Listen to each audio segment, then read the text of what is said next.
Let's begin by telling you that at least 24 persons are said to have been killed and several others wounded in a fresh bandit attack on Unguwar Sarkin Noma Community in Sabua local government area of Katsina State. Those killed were mostly vigilante members who reportedly came out to confront the bandits. Local security officials said that during the attack, which lasted for about an hour, 4 villages were raided by the hoodlums in what was described as reprisals over military offensives on the bandits' hideouts. It was also explained that the hoodlums stormed the villages of Unguwar Sarkin Noma, Gangara, Tafi, and Kore on Thursday night at about 9 p.m., shooting sporadically to scare the residents. And now to discuss this, I am joined by a security analyst, SALUDEEN HASHIM. Thank you so much, SALUDEEN, for joining us on the news. It's nice to have you around. Can you please unmute your device? Yeah, thank you very much for having me. Okay, fantastic. We can hear you now. Now, this attack lasted for almost an hour and 4 villages were raided. It is almost like the same script playing all over again where attackers ransack villages without a swift response from security personnel. What do you think the major obstacles are? Okay, I think first of all is to again show some level of worry regarding the level of unhindered attacks that we witness in the hinterlands where these bandits raiding, and then of course takes a little while for security response to come, which has hitherto become one of the biggest albatross in the quest to save and protect lives and property. But again, there are matters arising from this incident, particularly maybe again, some of the comments coming from the governor has also given us some of the concerns and additional areas to further interrogate, which is bordering around the industrialization of the activities of banditry, and then again telling us the need for us to begin to engage very clearly the functionality and the effectiveness of most of our security institutions, how internally a number of them have compromised, and how some of these compromises have also continued to threaten the lives of citizens. But most importantly is to put out there to say, look, there are black markets where a number of AMOs where most of the security agencies are aware of, and then of course providing some sort of logistics, perhaps from the behind the scene, considering what the governor mentioned, how that governments and security agents have become part of the technical guides that are offering these guys an ability to be able to carry out their onslaught. So again, it is very important for security agencies to put their searchlights on some of those black markets where ammos and the proliferation of small arms and light weapons, which is actually amounting to about 10 million in West Africa, particularly Nigeria. 80% of that figure is in Nigeria, and 70% of that number is in the hands of non-state actors. And that, of course, is an issue that calls for serious concern. So basically, I think it is very important that we find a way to work constructively with the immigration to find a way to curtail the inflows of foreign fighters. What we see happening in the northern region is actually an activity that is going on in the Sahel, and the pressure from the Sahel from Mauritania to Central African Republic is actually dwelling very strongly up north, and I think it is very important we pay some attention to it.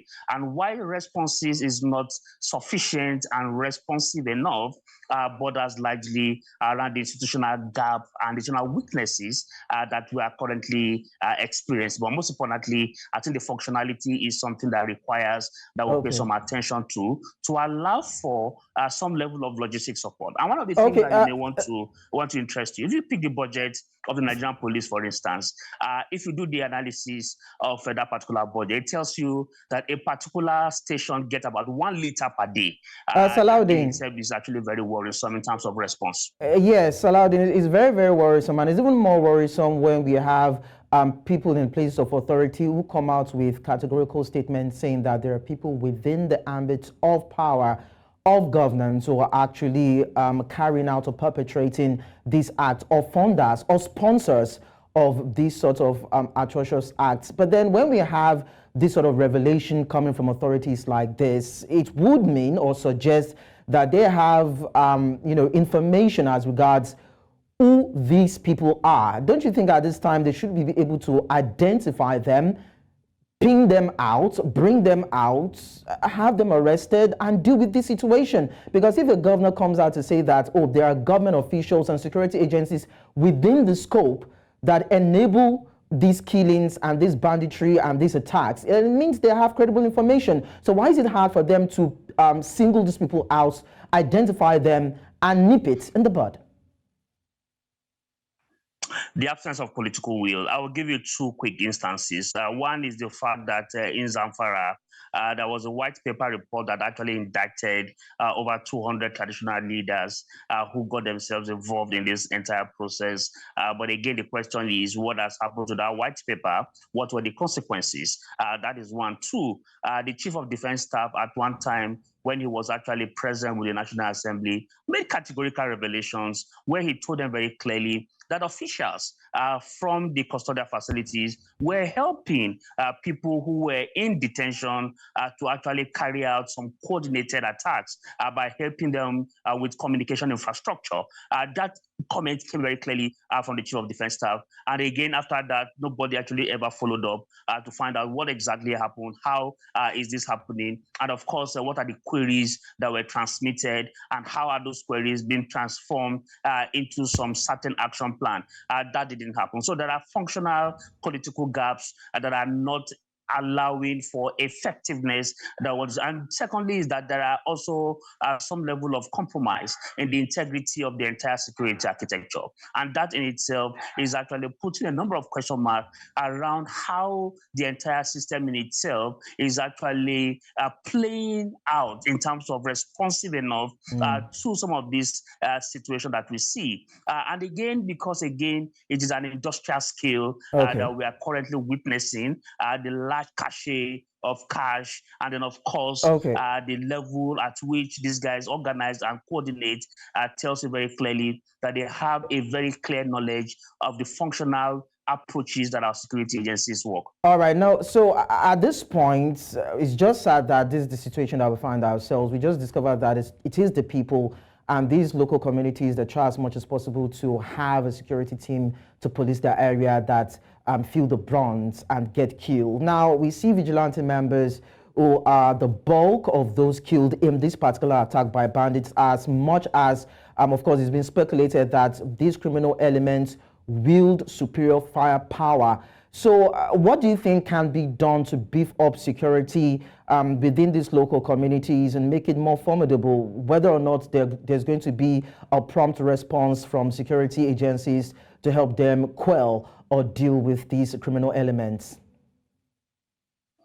Yeah, I mean, most importantly is that we must actually improve community policing infrastructure. That for me is very functional. And the first thing that we must do. Two is that we must also develop a robust early warning and early response platforms where people can domicile information, perhaps when they notice or come against information that they find very strange or alien to the community where they reside. And most importantly is that we must develop technology in terms of how we use it to be able to engage constructively in most of these areas. I mean, what a 100 men cannot do, technology can do it for you very easy. So we need to introduce heavy technology, one in surveillance, two in terms of how we use them to patrol, and three, how we use them to also engage very constructively. I mean, developed clients have actually tested some of these things, and it is working very clearly. But most importantly, to start with, we need human intelligence. Intelligence is one of the most fundamental instruments that helps you to be able to fight crime at local level. That in itself is something we must develop. And for you to do that, you must develop trust with the people. The people must be able to trust you. Because one of the gaps is that, look, with this concern that there are also moles within the system. So who knows, if you go to report any incident and you turn up dead the following day, people might just find it as coincidence. Definitely, not knowing that somebody within the SALUDEEN. system has actually turned you out. Yes. So that in itself is actually a worry that we need to put on the table. Yes, most definitely. These are the concerning areas that will need to be looked at. SALUDEEN HASHIM, security analyst, thank you so much for sharing your insights with us. Thank you very much for having me.